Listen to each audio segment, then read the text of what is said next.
الرحمن الرحيم شركة جرايد ما أنت عقب تدوشي ده وشركة جرايد لا تضبط لها أما مال لها أما صدح الشغلها واحد بدل سيدوي ما تو ما أنت شركة جرايد وحالتك دقاوة الدنيا كوسو كوروني كهذا الكيده إياه كمسلمين هاني نجا وحي نجا لقطبون أركتي إذا وحان كقبو إن هذه أي دنيا إلهي عرضي سودكتو ده وحويه وحلا جاءرتورت إلهي ونبا عبسيدي سوم بالله جاءرتا عيد وحسك دفاع كرتي عيد وحسك شوتين كرتاتون ما جرتو المركز سيد على يلو الدنيا دوبان توحي وغيب سنتي وقالوا إسلام قالوا وحي كقالوا ده إلهي أبو رتبي كقالوا ده iyadu markaa waxbay dee dhaqan gaar ah bay isticmaalaysaa waana waxyaabaha keenayba cadada ilaahay inay soo degto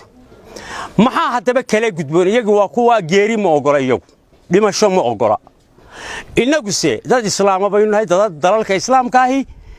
in dhimasho jirto waayo magaaladooyinkeena maalin walba konto waxa laga qaadaa magaalo walba inta soo meed baa laga qaaday ma kala fiibalay maxaynu wax uga difaaci weyn waxa weeye haday maanta iyaga geeridu kaga cabaadisay iyo waxa ilaahay u soo diray de inaga dadkuba waa dhiman inagu saasaynu u dhimanayna waana ogolayn laakiin amaraan maqlayay ka soo baxay gudigii hawsha loo xilsaaro la leeyahay masaajidada hal xidho diiniyan anigu diintu waxay ka qabto de anigu garan maayo laakiin war hadaanay xidhnayn kuwii fusuqa lagu sameeyay guriyii lagu sameeyay awood u lahayn aad xidho oo kuwii qaadka iyo xanta iyo beenta iyo balaayada la galay furan yihiin intii masaajidka ku jirtayna aad tiri ka soo yaac kuwana aanad xidhi karin marka ma dadkii intii ilaahay ba inoogu damina xariisanayeen aad ka tiri soo xidha masaajidka ma soo kuwan furan ma aha marka ma kaniisada isugu kaalaya dadku waxa weeye anigu waxaan oran lahaa daari sida tan qabin hadaan dawladdu awood u lahayn inay xidho dhulka fusuqa iyo guryaha lagu sameeyo waxaan hadaan iyadu xakamayn karin ee masaajidka quraya xakamayn baan anigu oran lahaa kuwaas oo furnaadeen kaana hal la soo xidho kaas waa kii laga eeran lahaa waxa xun mid labaad dadka maanta wadanka jooga xitaa bandow maalin uma taagayo sida kale hayso ilaaliyo dadku sida shimbiraha subaxii soo dareeran saddex meelood oo boqolkiiba saddex meelood sida shimbiraha waxaan leeyahay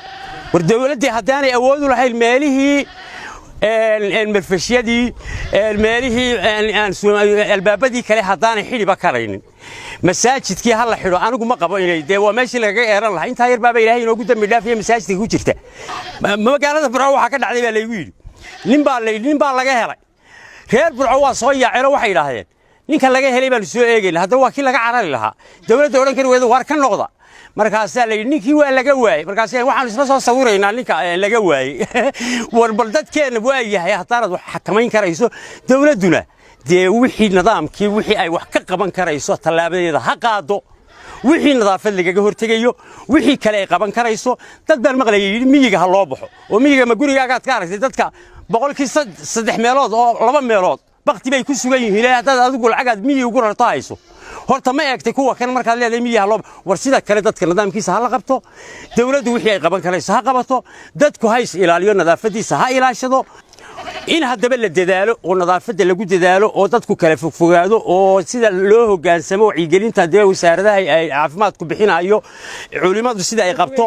in loo hogaansamo waa fiican tahay laakiin meelaha wanaagsan ee ay ilaahay ugu dhawaanayno ee xuskiisa ugu dhawaanayno haddaan la wada xakamayn karin meelaha kale iska furan yihiin ma wanaagsaneen meelaha sufra ilaahayna waa inoogu cadhoonaya mid labaad ma xanuun baynu ka baqnaayo ilaahay baynu ka biqi weynaa iyo inoogu faral yeelay in masaajidada lagu tukado diinta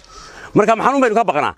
maya waxa weeye ka biqi maynee waxaynu inagu ilaahay baynu ka hoos gelaynaa dadka islaamka oo meel kasta aad joogtaan mucjisa ilaahay iyo haday soo degaan ka hoos gala ilaahay isu dhiiba cibaadadiinu haday idinka xun tahay sugta hagaajista dunidii waxa soo degay cala Allah soo degtay dunidii maraysa islaamka waxa looga baahan yahay xagga ilaahay u cararaan gaalo iyadu ma oga awalba ma ogeen ilaahay iyo arrimihiisa toona waa taacay qaylinaysa inagu aanu cararo xagga ilaahay sidaas aan lagu oran lahaa. Wassalaamu alaykum wa rahmatullaahi wa barakaatuh.